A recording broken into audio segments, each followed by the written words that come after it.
Hello everyone. So let's continue the chapter Nelson Mandela. That day had come about through the unimaginable sacrifices of thousands of my people whose suffering and courage can never be counted or repaid. That day, वो दिन, कौन सा दिन? वो इनऑगुरेशन का दिन, जब वो रेशियल डिस्क्रिमिनेशन ख़त्म हो गया था, एक नई आज़ादी की शुरुआत हुई थी।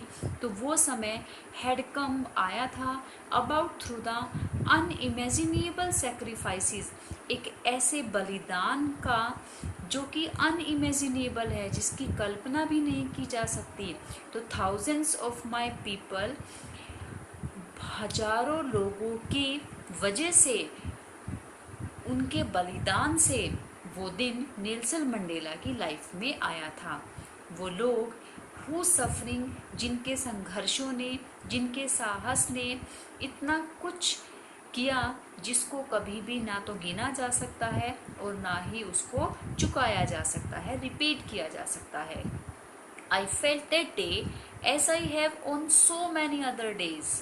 तो नैरेटर कहता है, नेल्सन मंडेला कहते हैं कि जैसा वो उस दिन महसूस कर रहे थे और ऐसा उन्होंने पहले भी महसूस किया, that I was simply the sum of all those African patriots who had gone before me. कि वो सिंपली अगर कहें तो उन सभी अफ्रीकन पैट्रियोट्स का जोड़ है, सम है, जो कि उनके आने से पहले, उनके जन्म से पहले ही वो चले गए। उन अफ्रीकन पैट्रियट्स जिन्होंने अपने देश के लिए इतना संघर्ष किया, वो देशभक्त जो रेशियल डिस्क्रिमिनेशन को इरेडिकेट करने के लिए हमेशा प्रयासरत रहे, लेकिन वो कभी सफल नहीं हो पाए। लेकिन उन सभी लोगों के संघर्षों से मिलकर ही नेल्सन मंडेला के सामने ये दिन आया। That long and noble line ended and now began again with me. जो ये लंबी और ये महान लाइन है, ये उनसे एंड हुई और अब नेल्सन मंडेला से दोबारा शुरू हो गई। आई वॉज पेन्ड, उसे इस बात का दुख था, that I was not able to think them, कि वो उन लोगों को, उन अफ्रीकन पैट्रियट्स को थैंक यू नहीं बोल पाए, that they were not able to see what their sacrifices had wrought. Wrought means done, कि वो उनका सेक्रीफाइस, जो बलिदान उन्होंने किया, उस बलिदान को देखने में वो एबल नहीं हो पाए। The policy of apartheid created a deep and lasting wound in my country and my people. तो जो ये अपार्थेड, रंग भेद की नीति है, ये जो पॉलिसी है, इसने created a deep and lasting wound in my country, लोगों के, उस कंट्री के लोगों के अंदर एक बहुत गहरा घाव छोड़ा है। All of us will spend many years, हम सभी ने बहुत साल ऐसे बिताए हैं, इफ़ नॉट जनरेशंस, अगर जनरेशंस ना कहें, recovering from that profound hurt, तो उस हर्ट से, उस हर्ट की, प्रोफाउंड मीन्स गहराई से, रिकवरिंग के लिए उन्होंने कई जनरेशंस अगर ना कहें तो बहुत सारे साल इस तरह से व्यतीत किए हैं। But the decades of oppression and brutality had another unintended effect, and that was that it produced the Oliver Tambos, the Walter Sissulus, the Chief Luthulis, the Yusuf Dados, the Bram Fisher, the Robert Sobukovus of our time, men of such extraordinary courage, wisdom and generosity that their like may never be known again.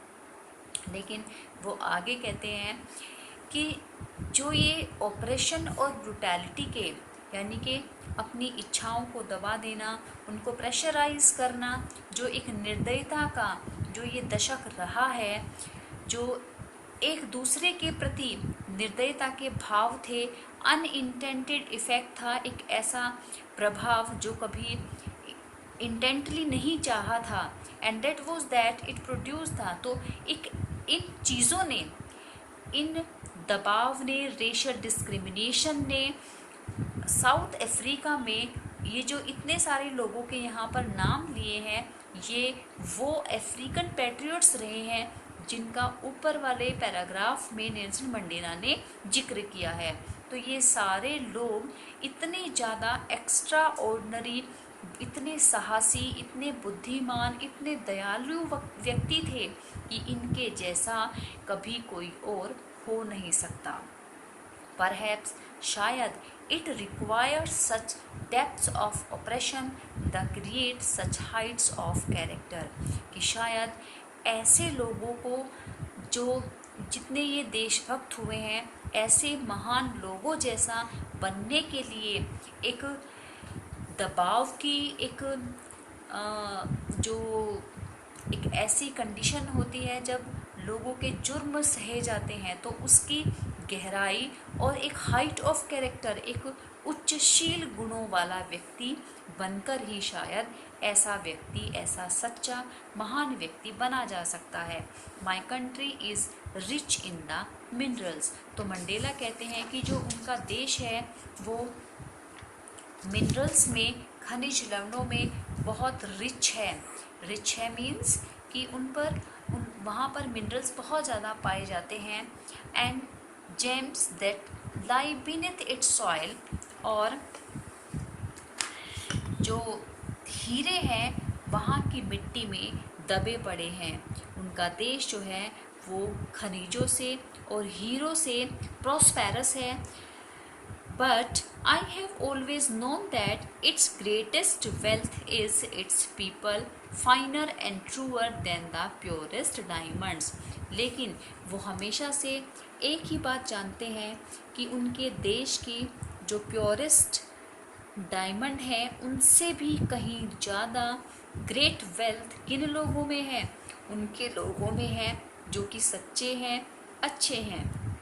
It means वो ये कहना चाहते हैं कि उन south Africa के जो लोग हैं, जो देशभक्त हैं, जिन्होंने अपना बलिदान दिया है, तो उन लोगों में ही उनकी ग्रेटेस्ट वेल्थ है। वो लोग ही साउथ अफ्रीका की संपत्ति हैं, जो कि अच्छे हैं, सच्चे हैं, जो देन किसके बजाय देन द प्योरेस्ट डायमंड, जो शुद्ध हीरा है, हीरे से कहीं ज़्यादा संपत्ति उसके अपने लोगों की है। तो यहाँ पर ये उन लोगों की पिक्चर्स दी हुई हैं जिनके नाम नेल्सन मंडेला ने पहले लिए हैं। It is from these comrades in the struggle that I learned the meaning of grace. Time and again I have seen men and women risk and give their life for an idea.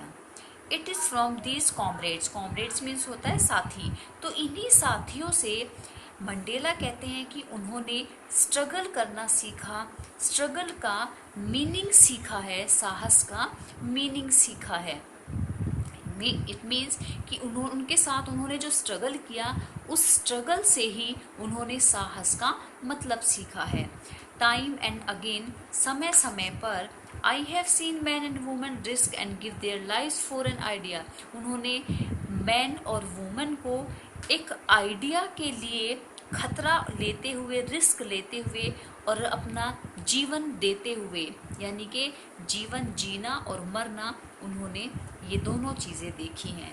I have seen man stand up to attacks and torture without breaking, showing a strength and resilience that defies the imagination. वो कहते हैं कि उन्होंने देखा है कि किस तरह से जो मैन है वो अटैक्स का सामना करते हैं टॉर्चर विदाउट ब्रेकिंग, बिना टॉर्चर किए, बिना झुके, वो अपनी स्ट्रेंथ और अपनी ताकत को प्रदर्शित करते हैं। दैट डिफाइज द इमेजिनेशन, जो कि साहस इमेजिनेशन से बहुत परे है। I learn that courage was not the absence of fear but the triumph over it. और वो कहते हैं कि उन्होंने सीखा है कि साहस से डर को भगाना नहीं, बल्कि उस पर जीत पाने से है। The brave man is not who does not feel afraid. Brave man वो नहीं होता जो डरता नहीं है, बट वो होता है जो डर पर अपनी जीत पा लेता है। ओके स्टूडेंट्स, रिमेनिंग चैप्टर हम नेक्स्ट क्लास में करेंगे। Thank you so much.